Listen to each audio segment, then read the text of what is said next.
Prezados irmãos, louvado seja nosso Senhor Jesus Cristo, para sempre seja louvado, e nossa Mãe Maria Santíssima. Hoje, a gente interrompe a cor roxa do Advento para usar a cor rosa. Rosa significa alegria no meio da penitência. O domingo de hoje é conhecido como Domingo Gaudete, que quer dizer alegrai-vos, por causa da antífona de entrada da missa. Alegrai-vos sempre no Senhor. Repito, alegrai-vos. Na Quaresma, há um outro domingo em que também se usa a cor rosa. É o domingo Letare, alegra-te, porque a penitência precisa de um suspiro. Nós não aguentamos ficar muito tempo usando o roxo. Nós temos que, no meio do roxo, dar um grito de alegria por causa da proximidade do Senhor. O Senhor está próximo. E toda a liturgia de hoje, terceiro domingo do Advento, fala da alegria. O livro de Isaías traz um profeta dizendo: o Espírito do Senhor está sobre mim, porque o Senhor me ungiu. Esta passagem seria usada por Jesus na sinagoga de Nazaré, e ele diria: hoje cumpriu-se esta escritura. O Senhor enviou-me para dar a boa nova aos humildes, para curar as feridas da alma, para pregar a redenção para os cativos, a liberdade para os que estão presos e para proclamar o tempo da graça do Senhor. Aqui o profeta fala de alguém que virá para libertar, para curar, para alegrar. Por quê? Porque o Espírito do Senhor está sobre ele. Cheio do Espírito do Senhor, ele é chamado de ungido, Cristo. Depois a leitura fala da alegria da cidade de Jerusalém. A cidade, como se fosse uma pessoa, diz: exulto de alegria no Senhor, e a minha alma regozija-se em meu Deus. Por quê? Porque ele me vestiu com vestes de salvação. Ele me envolveu com o manto da justiça. A salvação e a justiça parecem aqui ser roupas. Adornou-me, ou seja, enfeitou-me, como um noivo com sua coroa, ou uma noiva com suas joias. É uma festa de casamento. Assim como a terra faz brotar a planta e o jardim faz germinar a semente, assim o Senhor Deus fará germinar a justiça e a glória diante de todas as nações. A cidade de Jerusalém, que agora será reconstruída depois da destruição e do exílio, alegra-se e glorifica a Deus. Portanto, em Isaías nós temos alguém cheio do Espírito de Deus, que veio anunciar a boa nova, e temos a cidade de Jerusalém alegrando-se em Deus. Jerusalém é a igreja na leitura cristã. Jerusalém é também Maria. E Nossa Senhora, no seu cântico Magnificat, repete essas palavras de Isaías: a minha alma engrandece o Senhor, e se alegrou meu espírito em Deus, meu Salvador. Por quê? Porque ele olhou para a pequenez de sua serva. Desde agora as gerações me chamarão de bem-aventurada, porque o poderoso fez em mim maravilhas, e santo é o seu nome. A segunda leitura também fala de alegria. Ela é da primeira carta de São Paulo aos cristãos de Tessalônica, e começa assim: estais sempre alegres. Depois, uma advertência: orai sem cessar. A alegria do Senhor é a nossa força, e a oração nos mantém firmes.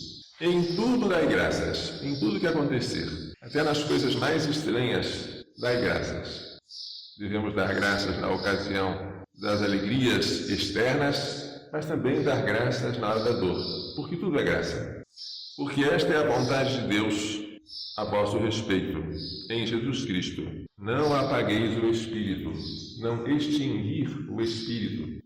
Deixar o Espírito Santo mover-nos. Não desprezeis as profecias, examinai tudo e guardai o que for bom. É o dom do discernimento. Afastai-vos de toda espécie de maldade. E que o Deus da paz nos santifique totalmente, e o que o vosso espírito, alma e corpo seja conservado sem mancha para a vinda de nosso Senhor Jesus Cristo. Enquanto o Senhor não vem, estai sempre alegres e orai, e afastai-vos de toda espécie de maldade. O Evangelho fala hoje do testemunho de João Batista. João veio como testemunha para dar testemunho da luz, mas ele não era a luz. A luz é Jesus. Ele veio apontar para a luz. para que todos crescem em Jesus. Quando os judeus enviaram de Jerusalém sacerdotes e levitas para perguntar a ele, João, quem és tu? Porque ele estava em Betânia, além do rio Jordão, batizando, antes de dizer quem ele era, João disse quem ele não era. Eu não sou o Messias. Todos pensavam que ele fosse. Ele disse que não era. Quem és então? Tu és Elias, aquele profeta que subiu num carro de fogo e que todos esperavam que iria voltar? João respondeu, não sou. Ele veio com o espírito e o poder de Elias, mas ele não é Elias reencarnado, como dizem os espíritas.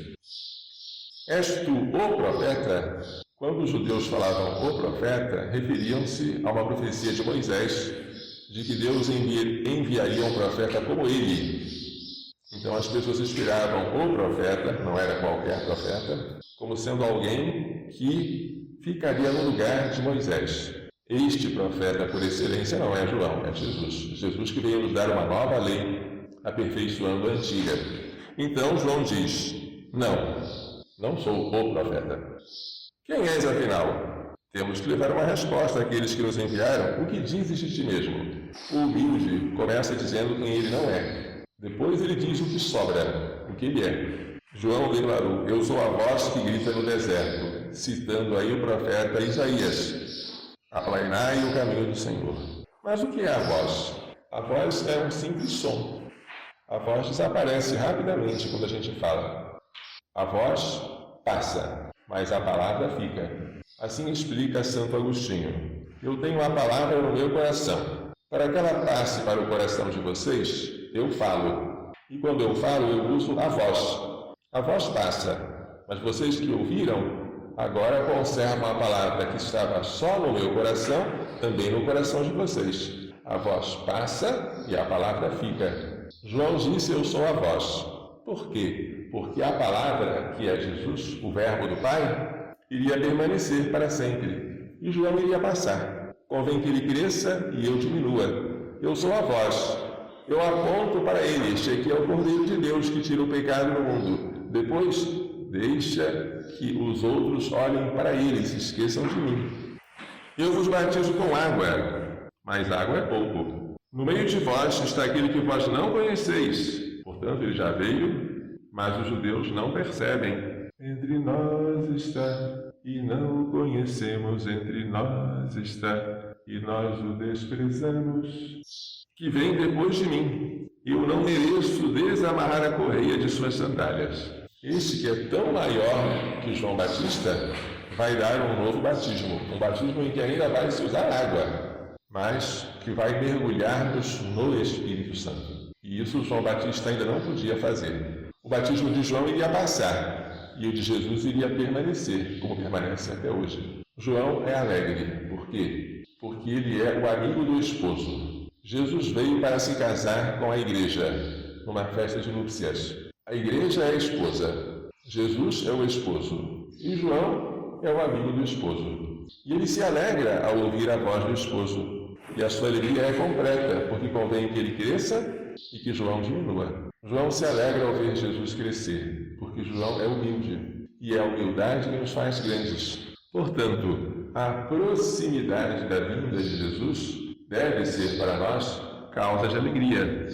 E a alegria não é algo secundário. Sem alegria não podemos viver. Ela nos sustenta. Mas a alegria que nos sustenta é a alegria no Senhor. Porque se nós colocarmos alegria naquilo que passa, por exemplo, o dinheiro, a alegria vai desaparecer quando o dinheiro passar.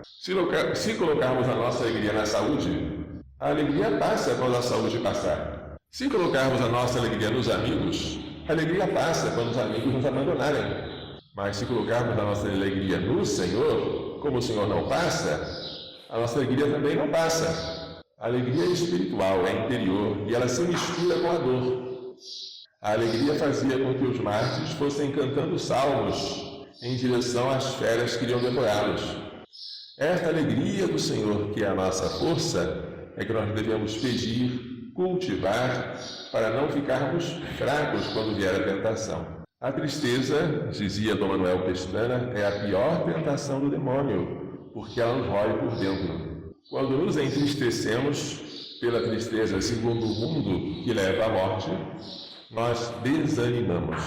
E pelo desânimo entregamos de bandeja ao maligno aquilo que ele não conseguia arrancar de nós durante anos e anos.